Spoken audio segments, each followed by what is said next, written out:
La biblioteca de metadata, per Marta Clua. Les fake news és el terme que fa referència a la divulgació de notícies falses que ens arriben sobretot a través d'internet. Segons el portal Statista, només a la Unió Europea prop del 30% de la població afirma estar exposat sovint o molt sovint a les fake news i la desinformació.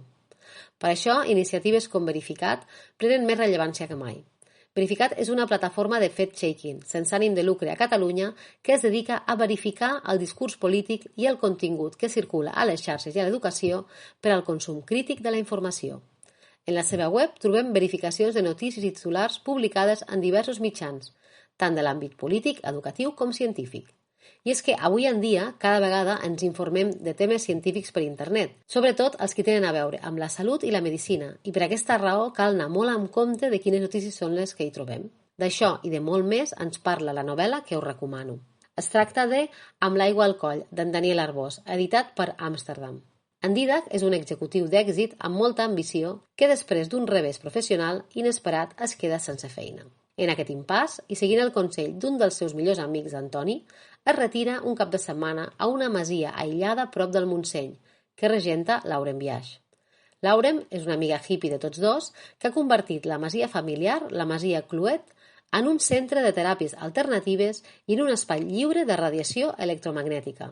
No s'hi permeten ni mòbils, ni internet, ni tan sols fer servir el microones. A la masia hi acudeixen defensors de les forces telúriques i de les seves propietats curatives i contraris a la indústria farmacèutica. També s'hi organitzen activitats com el reiki, l'ús de les flors de Bach o les constel·lacions familiars. En Dídac, sense massa clar què fer amb el seu futur, decideix emprendre un canvi de vida i quedar-se a la masia a ajudar a Laurem.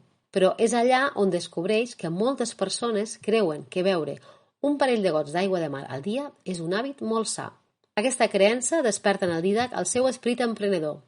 I seguint una frase que li diu el seu amic Tony, de l'il·lusionista britànic John Neville Maskelyne, les persones amb molts diners però gens de cervell estan fetes per a les persones amb molt de cervell però gens de diners, munta un nou negoci.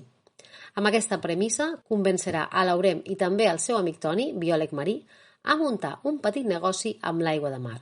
Però ben aviat sorgiran conflictes entre tots tres, i també amb els pseudocientífics que els començaran a veure com una amenaça. Ens trobem davant d'una novel·la àcida sobre els límits de la ciència, les teràpies alternatives i els xarlatans. En Daniel Arbós ha escrit una divertida i punyent història que ens parla de com pot arribar lluny una idea esbojarrada i inversemblant si sap fer una bona campanya de màrqueting i de comunicació, i sobretot si fa servir el benestar i la salut com a moneda de canvi.